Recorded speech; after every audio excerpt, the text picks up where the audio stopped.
Welcome everyone. I'm Professor Milo. This is Speech 101. Today I will be presenting on the stages and types of friendship as we discussed in chapter 10.2. I want to make this fun, engaging, interactive. Feel free to ask any questions. And I'm going to do a roll call. Just raise your hand if you're here. Braden Norman, Gloria Foreman, Lori Slater, Jace Mayon, John Mayon, Yvonne Trahan, Sherry Moore, Jonathan Costello, Shannon Remo, Damon Boughton, Susie Allen, Carolyn Armstrong, Nelson Norman, Elton Slater, Arnell Norman. Okay, thank you. We're going to start with the 7 distinct stages of friendship. And also, why am I presenting this presentation? You will be looking at a PowerPoint I have prepared and also a poster board. I just got a little creative, just, to give you a better view. This is the poster board that I created. It's some of the same things that you're going to see in the PowerPoint, just something more to give you, like a better idea.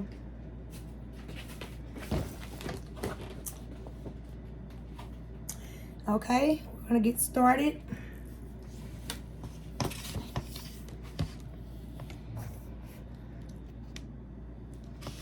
I wanna make sure you guys can see the PowerPoint. Hold on one second. Okay, we're just having a little technical difficulties, but we're gonna get back to it.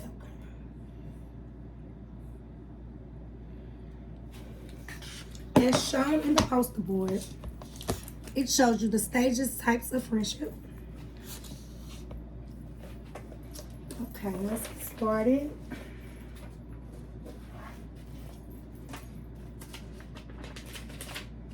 In the objective, we're going to start with the objective. In the objective, we're going to talk about stage 1 through 6, the role demolition interaction, friendly relations, move toward friendship, an ascent friendship, stabilization friendship, friends, descending friends, executive friends. That's for the objective, okay? So we're gonna move on.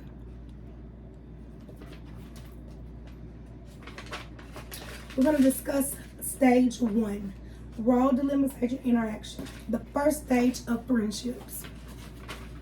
As proposed by Rollins, it is a role delimitation interaction. The stage occurs when the interaction is with a broad range of people within specific roles we play in life. For example, co-workers, classmates, or even teammates as well. These interactions are limited to the context of the roles and do not extend beyond them. And now we're going to move on to stage 2. If you guys can't see, just let me know. I can back PowerPoint up a little bit, but I want to make sure that you guys can see it. In stage 2, we're going to do a friendly relations. The second stage is a friendly relation. This stage occurs when we have continuous positive interactions with someone, but the interaction still exists with those in the same role. For example, having a friendly relation as a coworker or a classmate or something like that.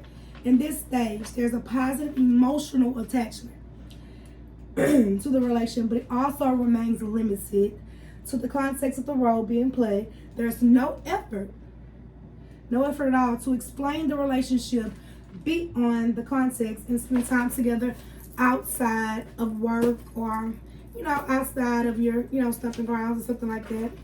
Now we're going to stage 3.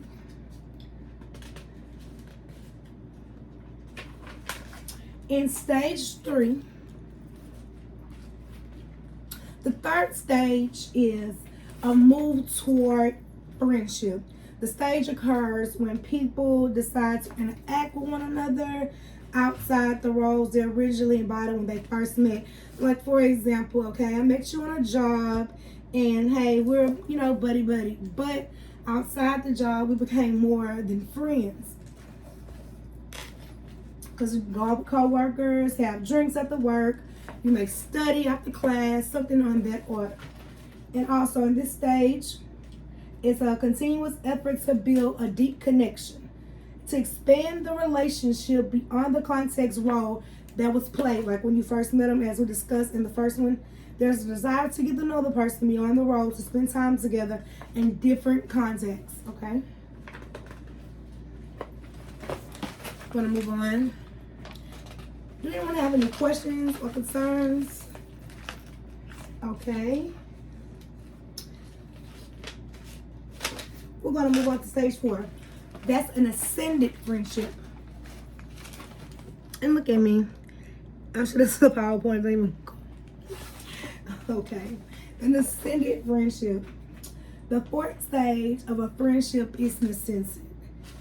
And an ascended, for example, it means like a former coworker who had left their jobs but continue to stay in touch. That's the fourth stage of a friendship, is an ascended. The stage occurs when friends are no longer interacting with their original roles in their original interactions.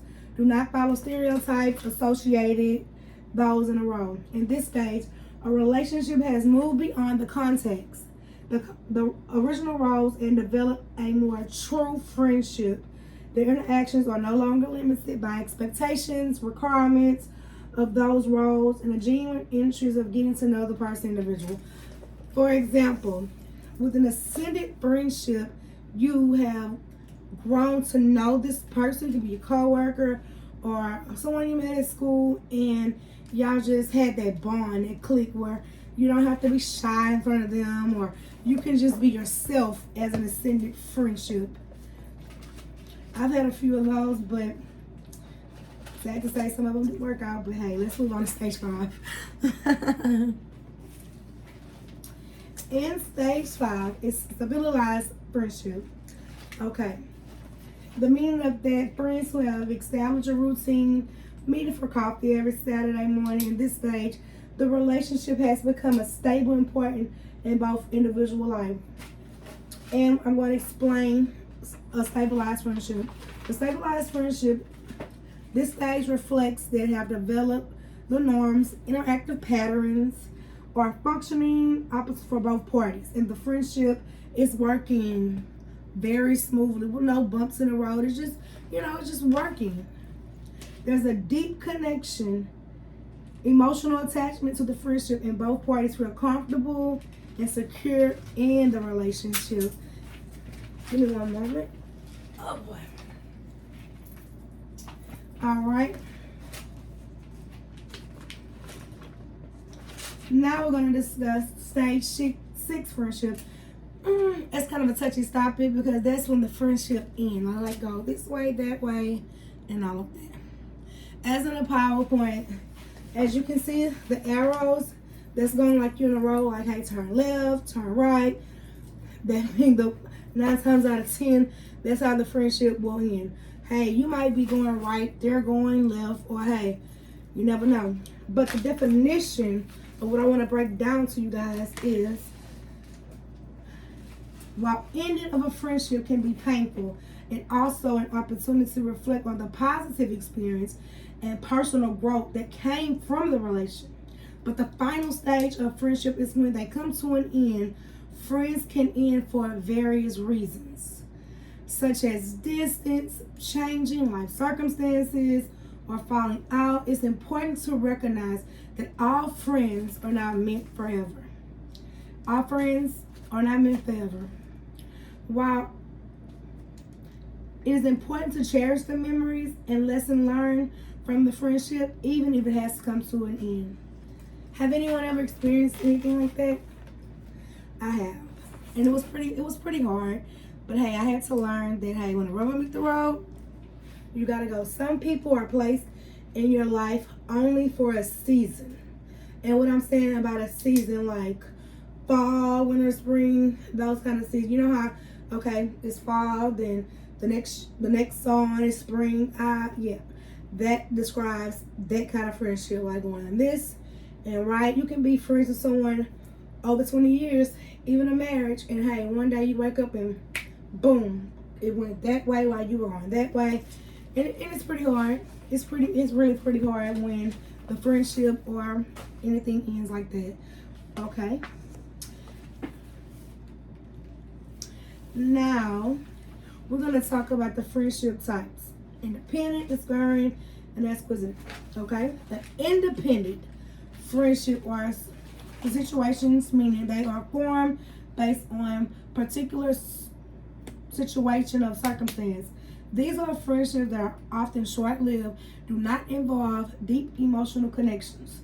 People who have valued individual friendship tend to be social and enjoy meeting new people that are comfortable with the idea of having many casual acquaintances rather than a few close friends. And that probably describes it best up.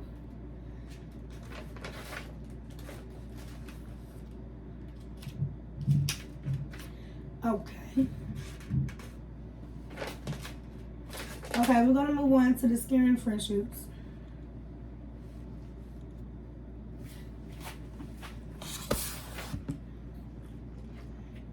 Okay, let me go back.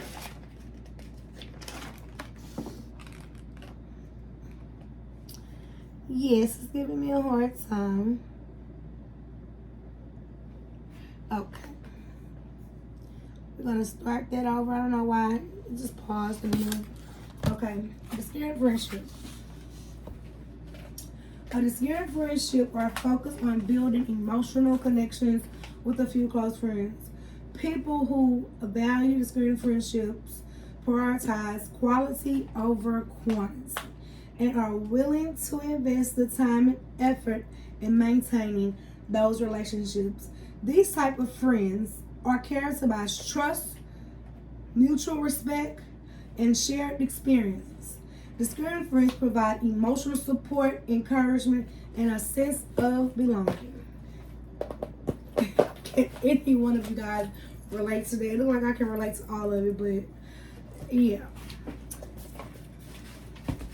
Now we're going to move on in the PowerPoint, and we're going to discuss an exquisite friendship.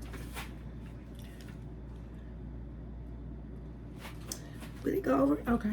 I can't see from there. I'm looking at it from here. Okay. An exquisite friendship are involving creating a core group of friends and acquiring new ones depending on changes in their lives. People who value an exquisite friendship are adaptable and open to new experiences. These are a type of friendships that are often formed through interests, activities, and they provide a sense of belonging and community. Executive friends are supportive but emotionally connected, maybe not as deep as a scaring friendship.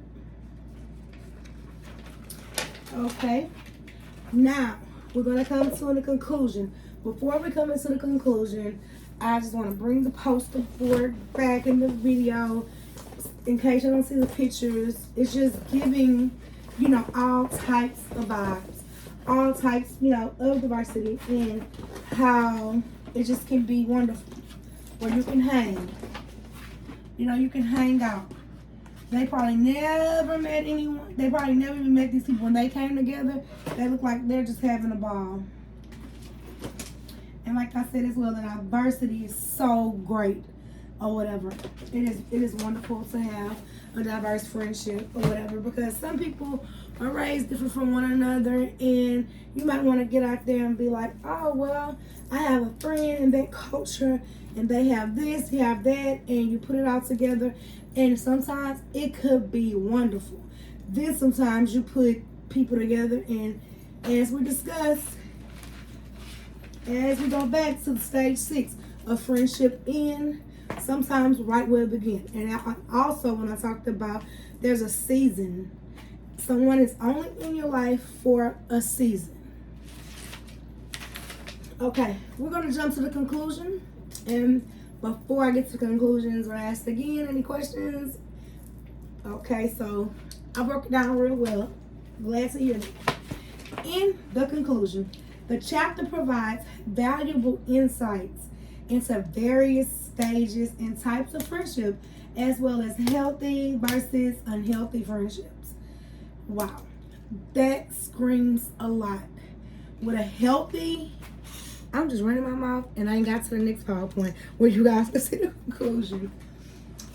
Okay, let's do that again. The chapter provides value, insight in various stages and types of friendships, as well as healthy versus unhealthy. A healthy friendship is, hey, like everything good, but an unhealthy one is like today, y'all, hey, what's up? Then the next day, oh, I don't want to talk to him. I don't want to talk to her. Like, I don't have nothing to do with that person or whatever.